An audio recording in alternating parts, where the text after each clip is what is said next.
Bienvenue à Bordeaux et sur 13e rue pour de nouveaux faits Carl Zéro. C'est une affaire bien étrange qui va nous intéresser aujourd'hui. En 3 ans, une trentaine de jeunes hommes, tous étudiants, ont été retrouvés noyés dans des fleuves de France après ce qu'on appelle des soirées arrosées entre amis. S'il y a eu des accidents, bien sûr, certaines affaires indiquent que ces noyades ne seraient pas toutes dues à un alcoolisme excessif de la part des jeunes. En 2011, une première série va hanter la ville de Lille avec 6 victimes. Puis, à Nantes, avec 2 noyés en 24 heures.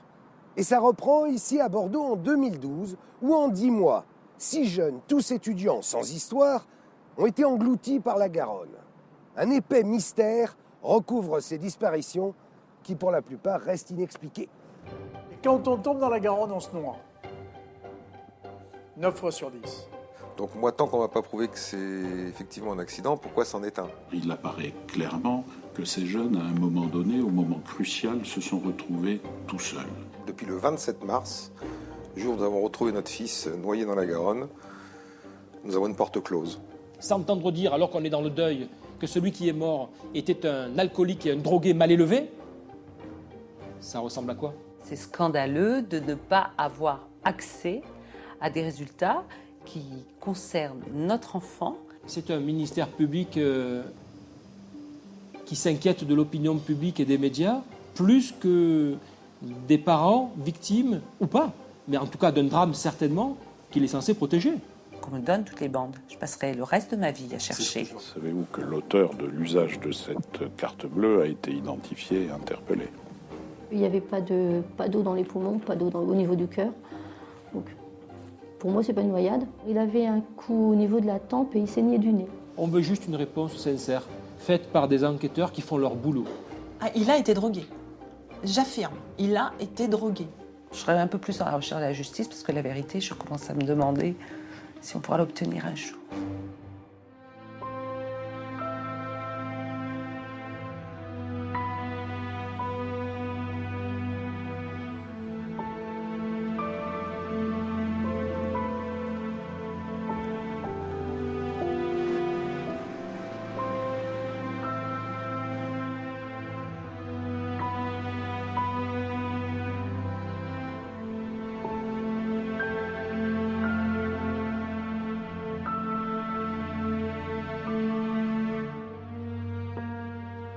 Valentin, Maxime, Vincent, Julien, Nicolas.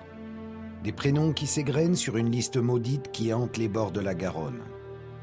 À Bordeaux, en moins d'1 an, 6 jeunes garçons disparaissent mystérieusement après une soirée alcoolisée entre amis. Quelques jours plus tard, leurs corps sont tous retrouvés dans la Garonne. Mais ces affaires ont des précédents. Les premiers cas vont tenailler la Bretagne, la Normandie et le Nord, en 2009. L'année suivante, 4 noyés succèdent dans l'est de la France. En 2011, les noyades se détournent mystérieusement vers Lille, où 6 jeunes étudiants sont retrouvés dans la Deule, le canal fluvial qui encercle la citadelle du centre-ville. La même année, ce sont Grégoire et Rémi qui disparaissent au même endroit, à Nantes, à 1 journée d'intervalle. Puis, c'est au tour de Toulouse, avec 2 noyés. Là, dans le Languedoc, et enfin Bordeaux, avec ses 6 noyés. Alors que penser de ces affaires ? Les autorités judiciaires qui privilégient la thèse de l'accident restent très discrètes, générant les rumeurs les plus folles, comme le trafic d'organes. Mais c'est la théorie du serial pousseur qui va prendre le plus d'ampleur, notamment à Lille et à Bordeaux, où les noyades se sont succédées. À Bordeaux, une famille est brisée par la mort de leur fils unique. En mars 2012, Vincent Zeka, 19 ans, disparaît sans laisser de traces. Ses parents, Sylvie et Laurent, ne s'en remettent pas, mais très vite, leur courage et leur détermination vont prendre le dessus, car ils veulent comprendre. Vincent, un étudiant en droit sans histoire, finance ses études en travaillant à mi-temps. Dans la nuit du 3 au 4 mars dernier, il va dîner avec ses collègues de travail. En rentrant chez lui, il se fait voler sa carte bleue, se perd dans les rues du centre-ville et disparaît. Son corps sera repêché dans la Garonne 23 jours plus tard. Laurent Zeka est le papa de Vincent. On se rend compte effectivement que la totalité des jeunes qui ont été retrouvés noyés dans la Garonne ou dans la Deule, ou en fait les noyés de France, parce qu'il y a une liste qui est assez conséquente. Et on retrouve toujours dans tous ces cas-là des enfants isolés qui finissent par se noyer. À Bordeaux, les dates de disparition se succèdent et on peut imaginer une loi des séries. C'est toujours des dates qui se suivent et qui se suivent relativement proches. Moi, je trouve ça impressionnant, c'est-à-dire qu'il y a une série et ça s'arrête.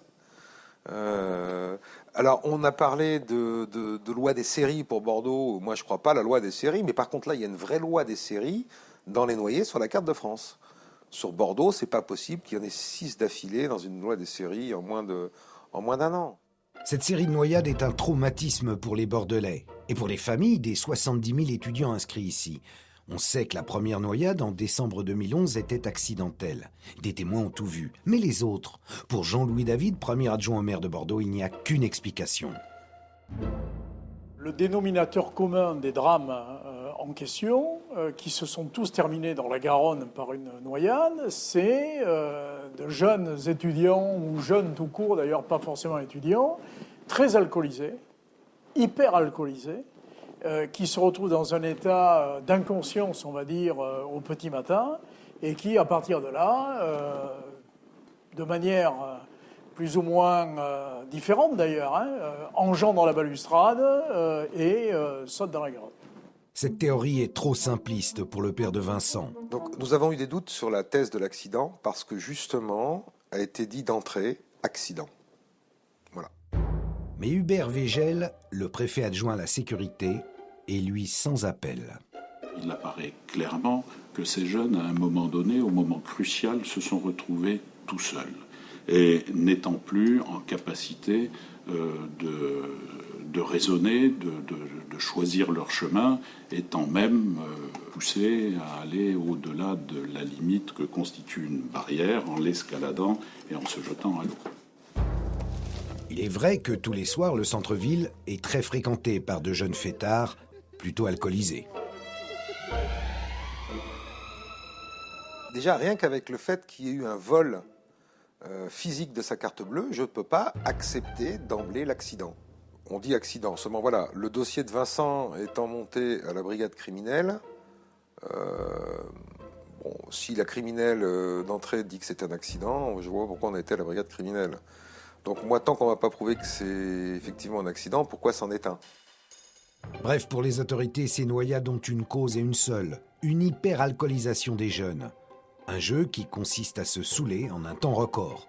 On appelle ça le binge drinking. Pourtant, Vincent Zeka ne buvait pas. Il vivait avec Lauriane, sa petite amie. Le jeune couple venait de s'installer en ville et sortait peu, préférant passer ses soirées à la maison à lire ou à regarder des films. La maman de Vincent, qui a gardé ses réflexes d'inspecteur de police, veut comprendre. C'est l'enquête de sa vie. Et il y a des choses qui ne collent pas. C'est un cas atypique, il y a beaucoup plus d'éléments, il y a beaucoup plus de zones d'ombre. C'est son cas qui dérange. C'est un cas qui va peut-être amener à ce que ailleurs, en fouillant sur d'autres noyades, ça soit pas aussi simple que des soi-disant beuveries ou des choses comme ça. Victor Gioa est l'avocat marseillais des familles de victimes.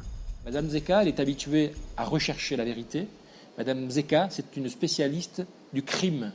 Et elle, heureusement pour elle, le réflexe professionnel de l'enquêteur prend le pas sur la souffrance de la mère qui est déchirée par la disparition de son fils.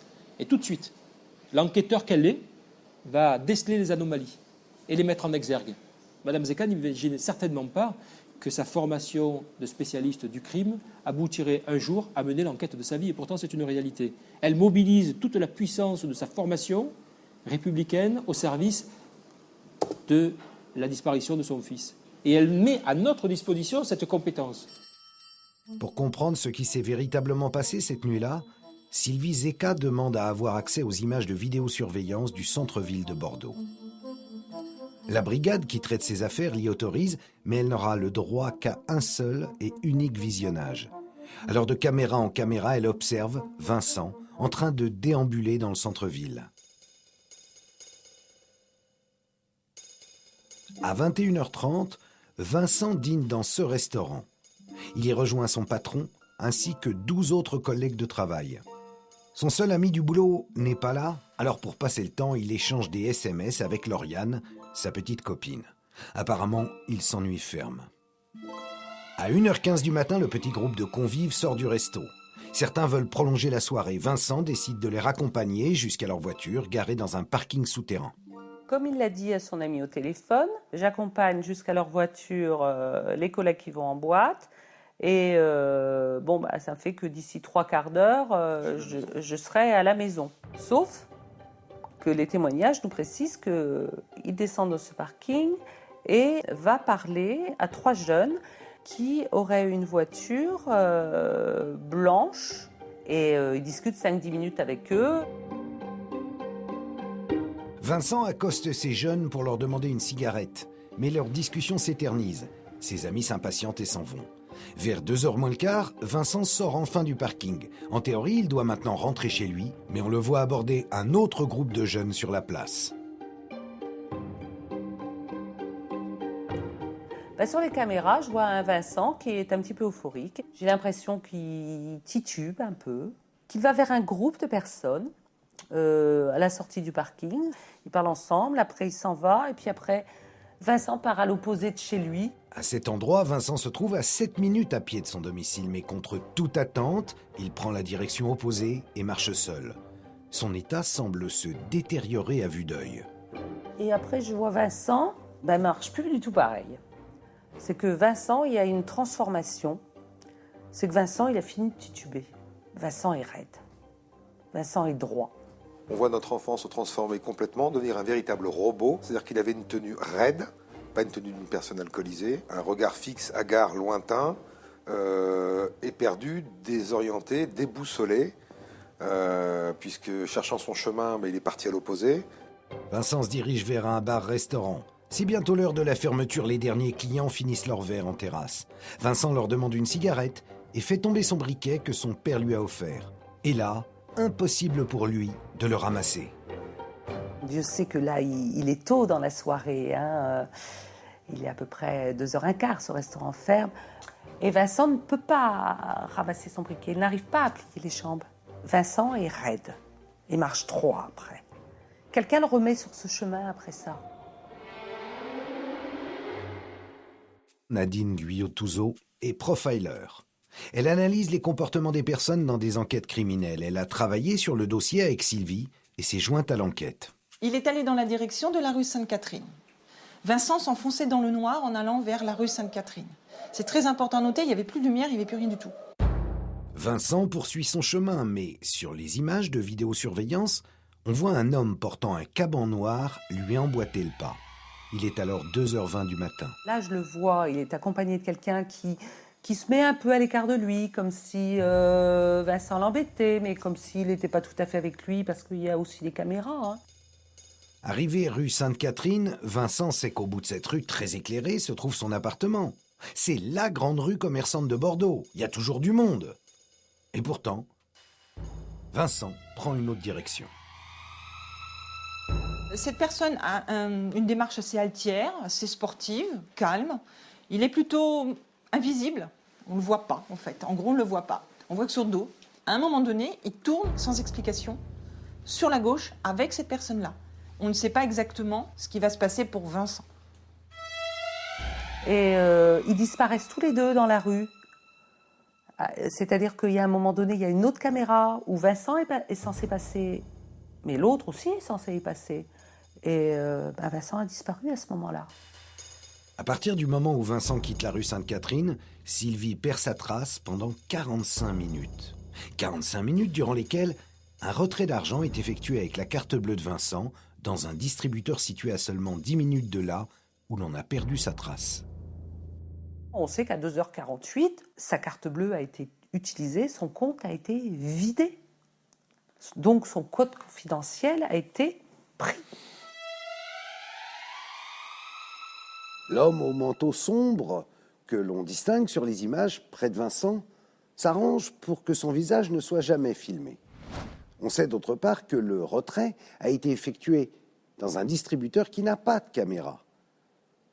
Du coup, on se dit, on a affaire à des gens organisés. En tout cas, c'est ce que pense Sylvie. Des témoins que nous avons retrouvés ici à Bordeaux et qui souhaitent rester anonymes ont vécu le même genre de mésaventure dans ces rues sombres alors qu'ils sortaient de bars ou de boîtes légèrement éméchées.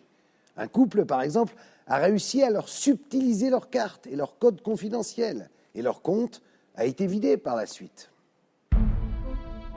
Vincent, affolé, aurait ensuite traversé le boulevard avant de s'écrouler sur un trottoir, peut-être pour se cacher de ses poursuivants. Il est mal en point. C'est ici, devant cette porte, que Vincent va s'échouer, malade, dans un état très inquiétant. Il est retrouvé par un couple qui vit dans cette rue. Il est 3h15 du matin.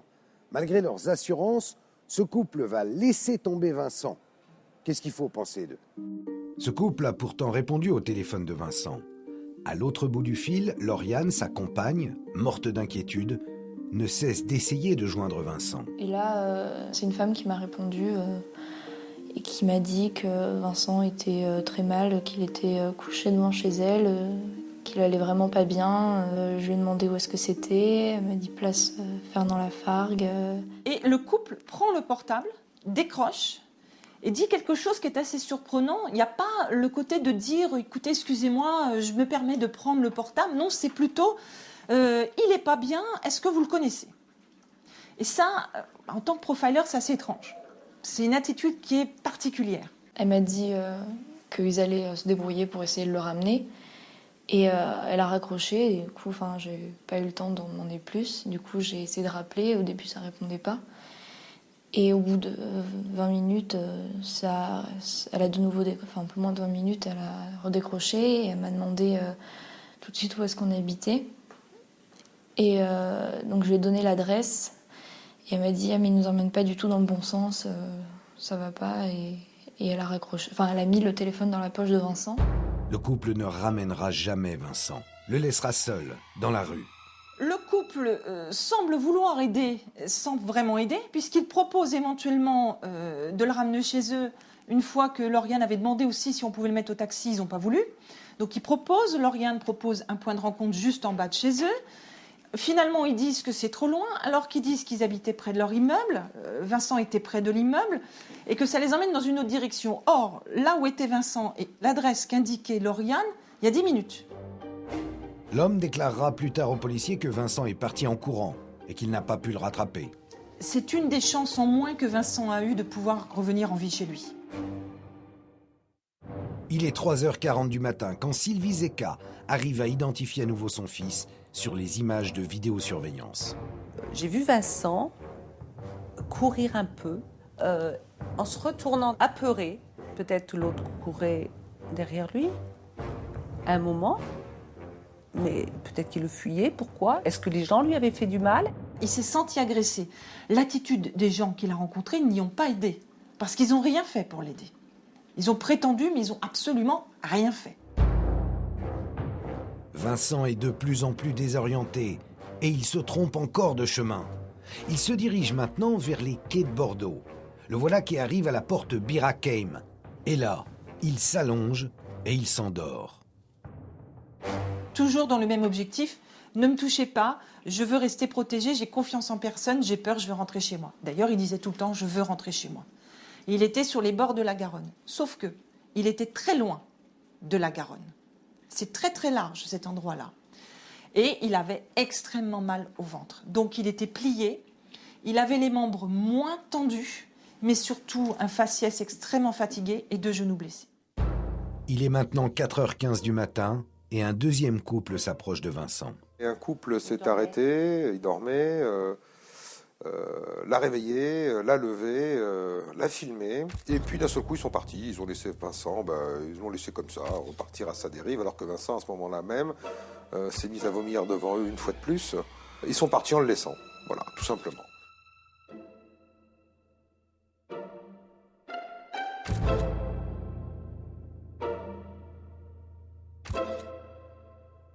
Pendant ce temps-là, Lauriane sort de l'immeuble et attend le taxi, qui ne viendra jamais. Même le temps où j'attendais devant l'appartement, je continuais à appeler. Mais au bout d'un moment, ça tombait directement sur la messagerie. Donc là, ça m'inquiétait encore plus parce que je comprenais vraiment pas. Là, j'avais plus aucun moyen de le joindre. Vincent ne répondra plus. Vers 5h moins 10, il marche en direction de la place de la Bourse, à 50 mètres de là. Sur le quai Richelieu, une caméra de la ville le filme. Il est plié de douleur. Il est seul. Arrivé sur la place, le mystère s'épaissit. Vincent enlève son blouson qu'il accroche à un poteau sans que personne ne le voie. Et pourtant, il y a du monde ce soir-là. Une personne qui promenait son chien, l'autre qui tous les dimanches matins à cette heure-là faisait du vélo, qui nous avait dit non, à 5h30. Il y avait du monde, mais ce garçon, on l'aurait remarqué. Vous savez qu'à 5h30, de toute façon, Vincent, il n'était plus sur la place. Et c'était l'heure exacte où il y avait déjà son blouson, son écharpe, son iPhone et ses papiers restés accrochés sur une barrière. Que s'est-il passé ? Vincent s'est littéralement volatilisé. Son blouson d'abord, auquel il tenait par-dessus tout. Et puis comment expliquer qu'avec une température de 4 degrés, il choisisse de rester en t-shirt ? Son téléphone ensuite, pourquoi le laisser là ? Et puis comment expliquer que personne ne l'ait vu ? Les enquêteurs n'iront pas chercher plus loin. Mon fils était au milieu de ce monde-là et personne ne l'a vu. C'est-à-dire qu'il était absorbé par miracle. Je ne comprends pas. Pareil, là, que le procureur ne se pose pas de questions. Un blouson avec un téléphone, dernier cri dans la poche, les papiers d'identité posés sur une barrière, près d'une route à fort passage au niveau d'un feu rouge. La première chose que j'ai dit, c'est une voiture qui l'a pris. Pendant 23 jours, Sylvie et Laurent vont tout faire pour retrouver Vincent. On s'est servi de tous les moyens à notre disposition pour retrouver Vincent. Vraiment tous les moyens. Sur le terrain, j'ai écumé les bars, tous les commerçants, les poubelles, je les ai ouvertes. Et je tremblais en ouvrant des gros containers. Je tremblais en ayant peur de voir son corps. Mais bon, Mais bien sûr, je l'ai fait. Des avis de recherche sont distribués dans toute la ville. Le samedi, entre la nuit du samedi et dimanche, sur la place de la Bourse, où là, nous avons encore donné des affiches. Nous avons arrêté toutes les voitures entre 3h et 7h du matin pour leur demander, avec les affiches, on avait mis des brassards, on avait pris la sécurité, et pour leur demander s'ils avaient vu tel garçon. On a interpellé toutes les personnes qui passaient. Et le 27 mars 2012, plus de 3 semaines après la disparition de Vincent, les espoirs de la famille Zeka et de Lauriane s'écroulent. Le corps de Vincent est retrouvé en amont de la Garonne, à Bassins, le port de Bordeaux. Pour l'identifier, ses parents ne s'autoriseront à regarder que son tatouage. Au départ de ces affaires, la thèse accidentogène qui émerge immédiatement, et qu'il faut bien le dire, rassure tout le monde, mais surtout la municipalité, est la thèse qui a prévalu immédiatement. On peut le soutenir pour le premier cas, le premier décès. On peut tenter de le soutenir pour le second, le relever pour le troisième, le répéter pour le quatrième, venir le réexpliquer pour le cinquième.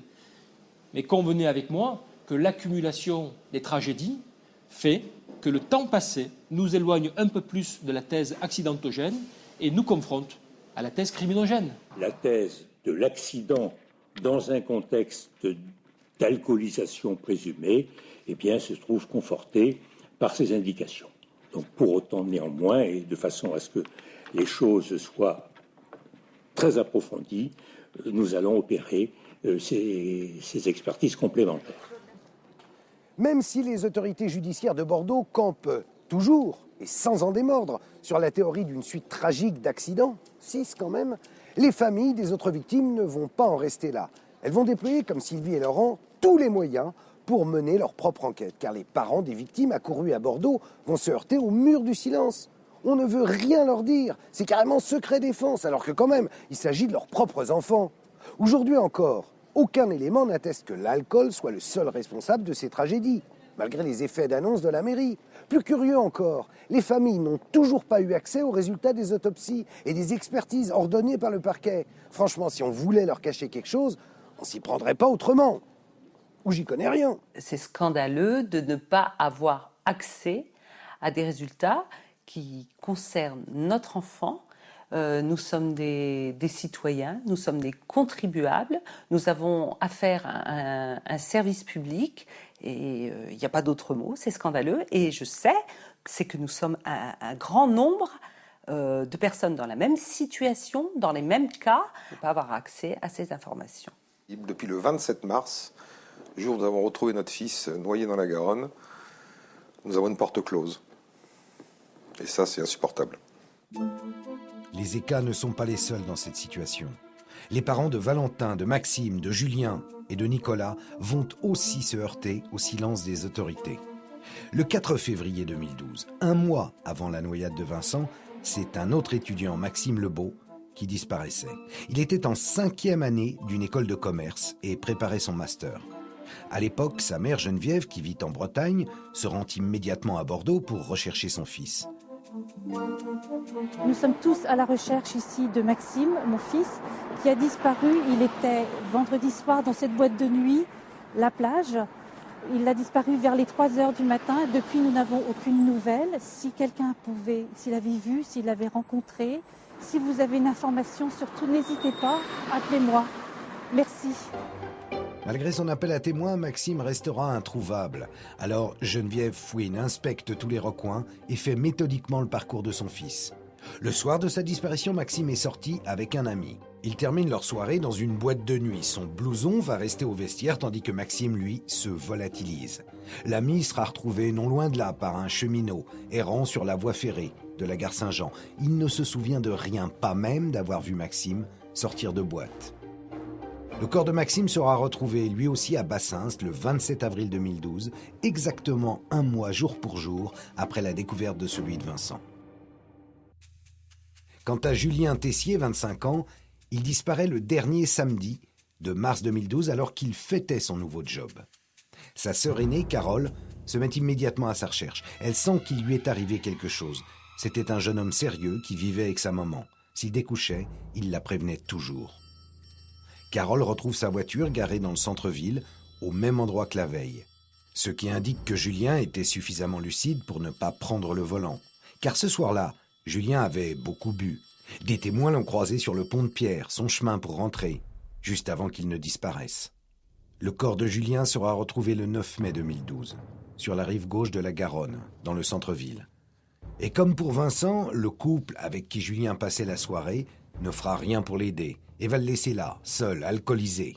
À l'époque, sa sœur, choquée par ce comportement, lance un appel. Il ne faut pas être indifférent, il faut alerter la sécurité, il faut appeler la police, il faut faire le 17.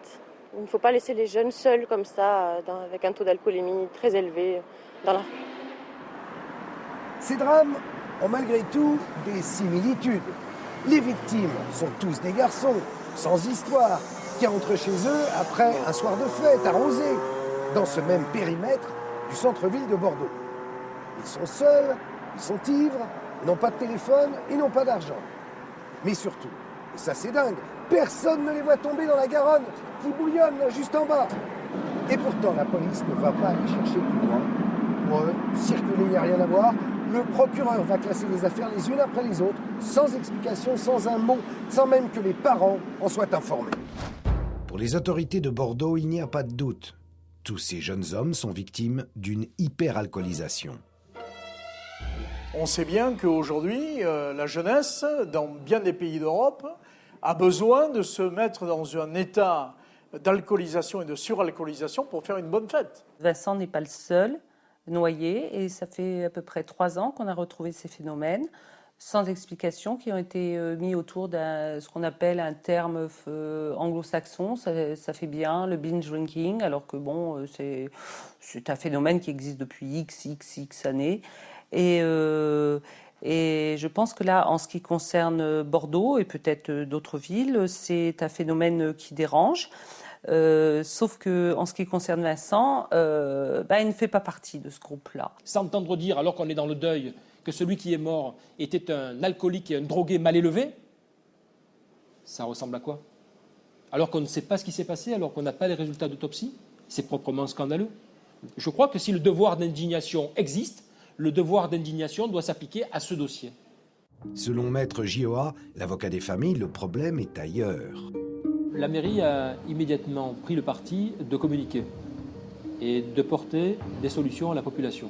Je ne crois pas qu'il y ait de malice de la part de la municipalité, mais je pense qu'il y a une maladresse qui est déterminante et qui probablement nous a fait perdre beaucoup de preuves. C'était le temps du procureur, c'était le temps des enquêteurs, c'était le temps de la police, mais certainement pas celui de la politique. 6 personnes en 10 mois qui ont disparu dans la Garonne. Bon, donc, Contre toute attente, Alain Juppé, le maire de Bordeaux, entre en scène pendant un conseil municipal. notre responsabilité. Il ne s'agit pas de dire que c'est le maire de Bordeaux qui... Mais quand même, vous avez un certain nombre de pouvoirs, vous aussi. Quand même quoi? Quand même quoi? Quand même quoi? Qu'est-ce que vous me reprochez, monsieur Respo, là-dedans? Vous me reprochez d'être responsable de la noyade de ces jeunes gens? Absolument. Comment? Pas, Alors pourquoi vous dites mais? Pourquoi dites mais il faut mettre en cause le maire de Bordeaux? Allez jusqu'au bout de votre interprétation et de votre ignominie. Je n'ai pas peur du mot. Vous êtes en train de transformer cela. Insupportable. Insupportable. Mais alors? C'est vous qui êtes insupportable. Voilà. Insupportable. Si vous voulez la guerre, vous allez avoir la guerre. Je vous en prie, taisez-vous. On aura donc compris que le but du jeu, c'était la déclaration de guerre. Non, la déclaration de guerre a été faite par vous. N'inversez pas les choses, hein? Le lendemain, Alain Juppé fait une déclaration à la radio qui va scandaliser les familles des noyés. Avec Loïs Clément. Il est normal, face à ce genre de drame, que tous les fantasmes se répandent. Aucune de ces autopsies n'a mis en évidence de prélèvement d'organes, dans aucun cas, ni de coups sur les corps.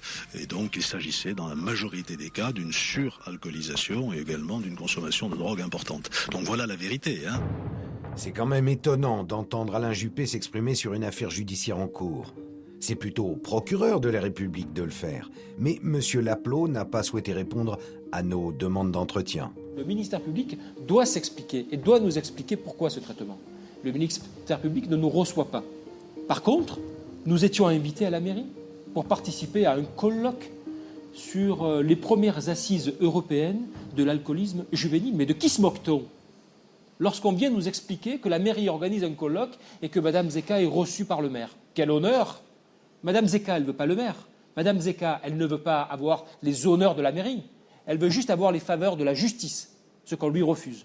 Alors effectivement, lorsque nous nous présentons au palais de justice, nous sommes malmenés, nous sommes maltraités, nous sommes humiliés par une porte fermée. Et ça, c'est inadmissible. On a besoin de réponses, et aujourd'hui, la justice ne veut pas les rendre. Alors, les raisons, ça, c'est un grand point d'interrogation. Il y a une recherche de la vérité, mais je dirais que on est aussi un peu plus dans la recherche de la justice. Voilà, c'est ça. Je serais un peu plus dans la recherche de la justice parce que la vérité, je commence à me demander si on pourra l'obtenir un jour. Sans même avertir Sylvie et Laurent, le parquet classe l'affaire. Le couple est déconcerté. Les bruits de couloir nous ont dit que l'affaire avait été classée. Bon, les bruits de couloir et la police judiciaire, quand nous sommes allés les rencontrer, nous a clairement dit que notre dossier était déjà bien classé depuis un moment. L'affaire a effectivement été classée. Je note quand même que le ministère public l'a expliqué aux journalistes avant de l'expliquer aux parents. Encore une fois, je suis stupéfait. C'est un ministère public qui s'inquiète de l'opinion publique et des médias, plus que des parents victimes, ou pas, mais en tout cas d'un drame certainement, qu'il est censé protéger. Donc le procureur classe, et nous constituons partie civile. Au départ pour Mme Zeka, et maintenant pour une autre partie civile. Difficile d'enquêter sur les disparus de la Garonne sans penser à leurs alter-ego de Lille, ceux qui ont disparu dans la Deule. Là-bas, 2 informations judiciaires ont été ouvertes par le parquet, ici aucune. Mais à Lille comme à Bordeaux, parmi la population, un même terme désigne un tueur solitaire et sans mobile, le serial pousseur. Lille et son beffroi qui domine la ville, ses friteries, ses universités et la Deule, une des plus anciennes voies d'eau du Nord. Ce canal encercle la citadelle à 2 pas du vieux Lille et ses berges regorgent de promeneurs. Large d'une dizaine de mètres, la Deule n'a rien du fleuve tumultueux qu'est la Garonne. Pourtant, en 2011, 6 jeunes étudiants s'y sont noyés, sans que l'on puisse encore expliquer ces drames. C'est le cas de Lloyd Andrieux. Il n'a que 19 ans quand il disparaît. Le 23 septembre 2011, à 2 pas de la Cato, l'université catholique de Lille, qu'il venait d'intégrer. Lloyd était un garçon sans histoire. Sa mère, Marie, préfère rester anonyme, pour des raisons personnelles. Il était jovial, il était serviable. Il aimait avoir ses amis à côté. Il aimait faire du sport, rendre service. Il avait le cœur sur la main. Et il était à la Cato à Lille, donc il faisait médiaculture et communication. Il avait vraiment trouvé ce qu'il voulait faire. Nous sommes un jeudi soir et Lloyd sort avec des camarades de classe. Mais il ne veut pas se coucher tard car il a cours le lendemain. Peu après minuit, ses copains se séparent, chacun prend son chemin. Lloyd rentre seul et on perd sa trace au bord de la Deûle.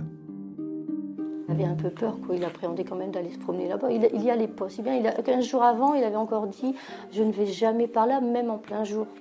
Même ses amis, sa copine Marie, elle me dit toujours « Il n'aurait jamais été par là tout seul. Jamais. Puis en pleine nuit, sérieusement.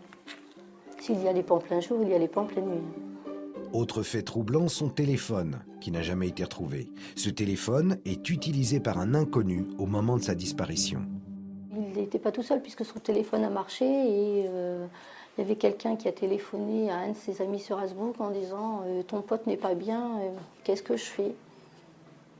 Et il a fait « Appelle les pompiers », mais rien de plus. Ça a raccroché et rien de plus. Plus de téléphone. Son copain dit qu'il a essayé d'appeler tout le temps. Et pas de nouvelles, ça décrochait plus, il n'y avait plus rien du tout et il n'y a pas eu d'appel de passer aux pompiers. 4 jours plus tard, un corps sera retrouvé flottant dans la Deûle, près de l'Esplanade, l'endroit exact où a été passé ce dernier appel.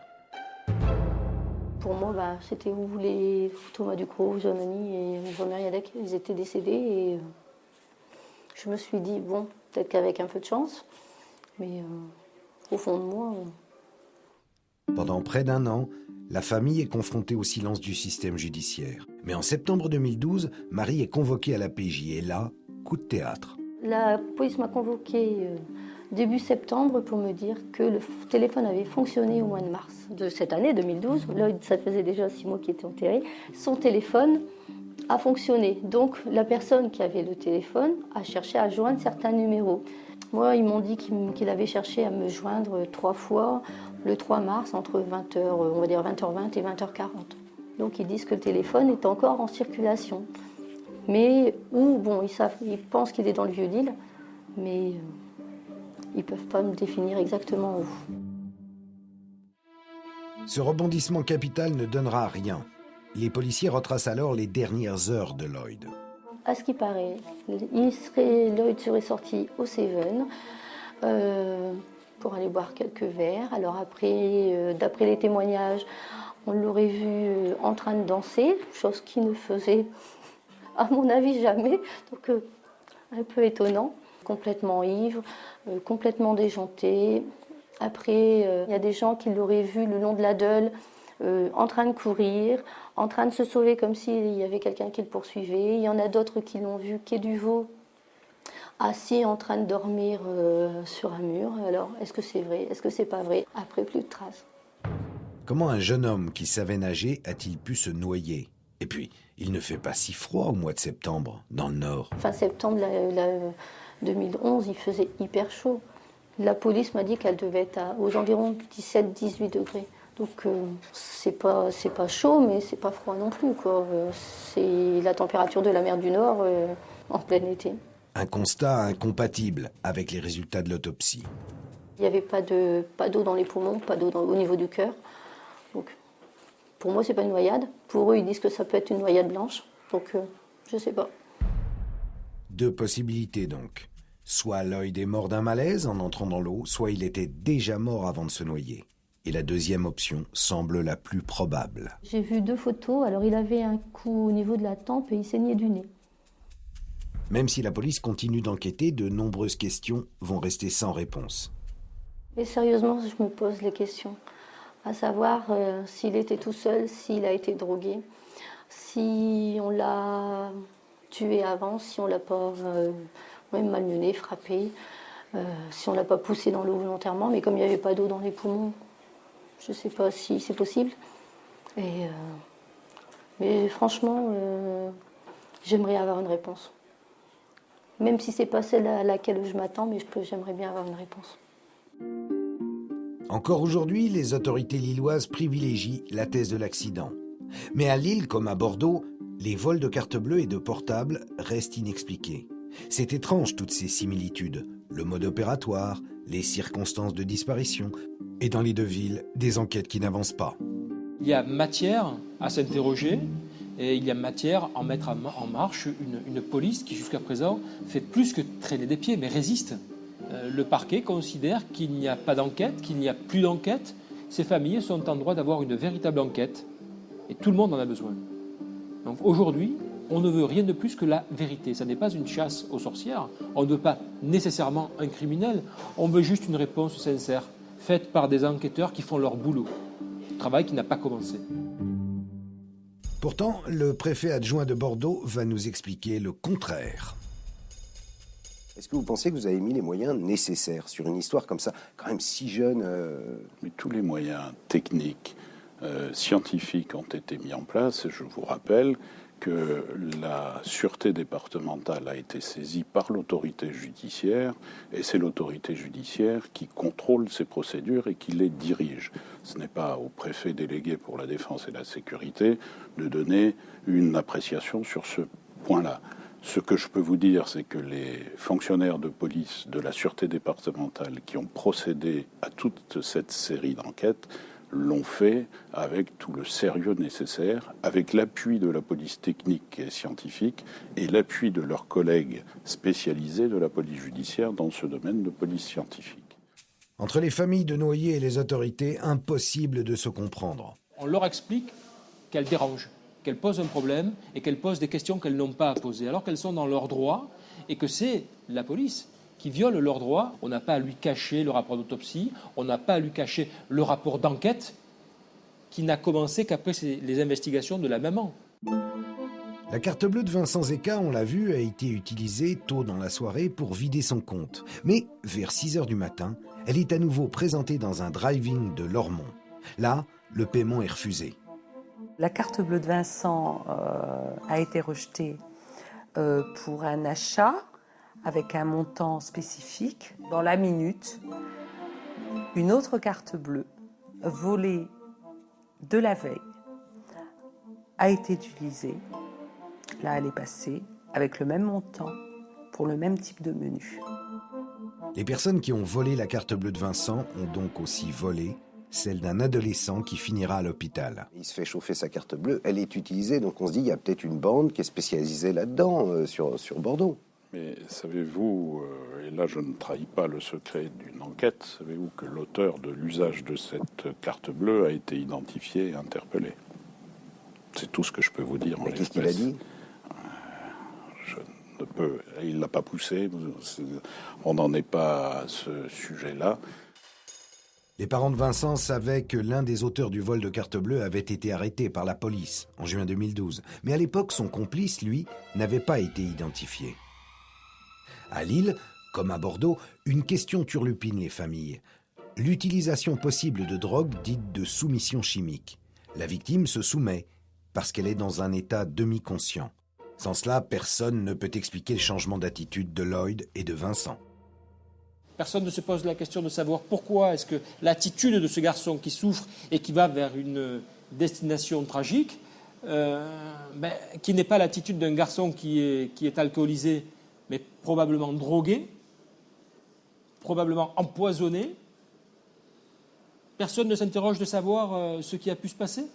L'incohérence de la thèse au regard des preuves matérielles, ça ne choque personne. Pour les policiers, la drogue n'est pas une priorité dans l'enquête. Et quand on dit on verra plus tard l'absorption d'un produit illicite, vu la posture de Vincent, cette raideur, je ne vois pas d'autre solution. Non plus, mais bon. Et cette désorientation, je ne vois pas d'autre solution. Et je n'ai pas de résultat d'autopsie, sachant que même une autopsie ne peut pas toujours nous révéler, ça ne laisse pas beaucoup de traces, la drogue. Le docteur Delille est addictologue et directeur du Centre d'études et d'information sur la drogue à Bordeaux. Ce qui est très suivi actuellement, c'est ce qu'on appelle les phénomènes de soumission chimique, c'est-à-dire où il peut y avoir une administration à son insu d'une substance faite par quelqu'un à des fins criminelles, effectivement, pour obtenir soit des prestations financières, carte bleue, de l'argent, etc., soit des prestations sexuelles avec des violences, et avec l'idée que l'intoxication par ces substances entraînera secondairement une amnésie, Ce qui fait que la personne, en plus, ne se souvient plus de la personne qui était l'agresseur, son agresseur potentiel. L'autre particularité, c'est que souvent, comme ce sont des personnes qui, dans une première phase, peuvent donner l'impression d'être encore éveillées, en fait, c'est-à-dire qui ont perdu le contrôle volontaire sur leurs actes, mais qui sont apparemment éveillés, des témoins peuvent avoir le sentiment que quand les deux personnes sont parties ensemble, c'était dans le cadre d'une relation amicale. Le GHB est interdit en France, mais des laboratoires clandestins en fabriquent.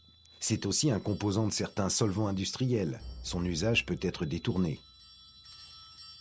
Alors, si on entre vraiment dans la sphère des produits utilisés typiquement en soumission comme le GHB, là il y a un gros problème, parce que le GHB est une élimination extrêmement rapide et se transforme ensuite en principe qu'on peut retrouver à peu près chez tout le monde.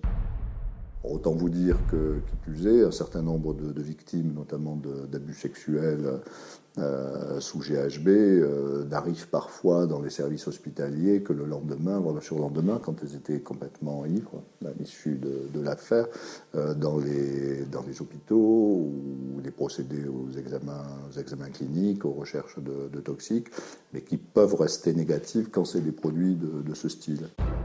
Justement, à Bordeaux, le problème se pose. On sait bien que ça existe. Et on sait bien quelle est la nature du danger par rapport à ça.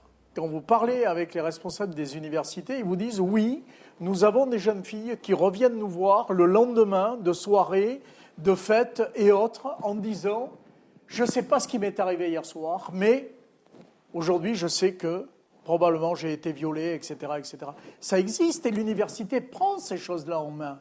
Elle prévient les étudiants. Et ensuite, par rapport aux substances dont vous parlez, le préfet et les moyens qui lui sont dévolus est particulièrement attentif sur ce sujet. Particulièrement attentif.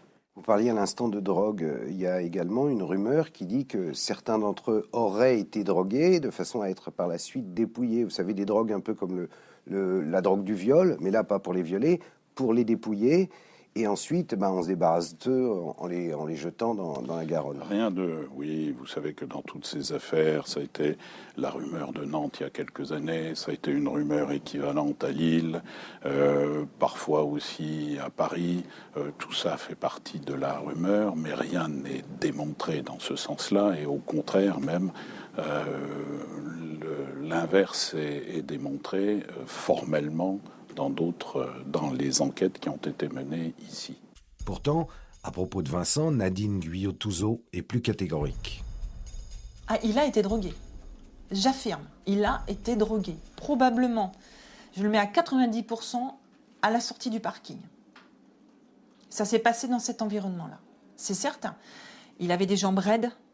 L'alcool ne provoque pas des jambes raides. Quand il a essayé de chercher son Zippo, qui était au sol, je reviens sur le bar Le Boucher, j'ai été auditionnée, et la personne au niveau du bar qui est un des témoins et le témoin qui a ramassé son Zippo. Donc ils étaient tous les deux au même endroit. Les deux m'ont certifié qu'il avait les membres raides, surtout ses jambes, les bras aussi. Quand vous êtes ivre, vous penchez rarement parce que vous tombez tout de suite. Et puis vous avez les jambes qui flanchent. Enfin, les gens sous ivresse, on les voit plutôt comme ça. Là, c'était pas le cas du tout. Même s'il avait bu quelques verres, il n'était absolument pas ivre. Et il avait les yeux rouges. On ne saura sans doute jamais si Vincent a été drogué. Serions-nous en présence du crime parfait, les noyades qui passeraient pour des accidents, et le séjour des corps dans l'eau, lui, qui effacerait toutes les traces? Les parents de Vincent sont bien décidés à ne pas en rester là. Les espoirs que nous avons aujourd'hui, c'est que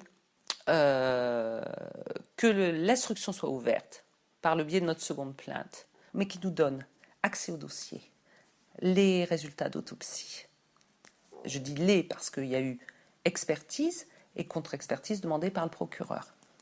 Ensuite, les voleurs de la carte bleue. Ensuite, tous ces gens qui sont intervenus sans intervenir, est-ce qu'ils sont... il y en a que je peux comprendre, mais il y en a d'autres, est-ce qu'ils n'ont pas joué un rôle ou quoi que ce soit? On peut se poser toutes les questions dans cette affaire. Des questions que Sylvie et Laurence se posent encore pour comprendre ce qui est arrivé à leur fils Vincent dans la nuit du 3 au 4 mars 2012 à Bordeaux. Alors que dire? Eh bien dire que nous espérons qu'un jour, les familles des victimes pourront enfin avoir les informations qu'elles réclament depuis si longtemps afin de savoir la vérité, afin de faire leur deuil. et que pour le cas de Vincent et de Lloyd, ceux qui se sont servis de leur carte de crédit et de leur téléphone soient identifiés. Bonsoir.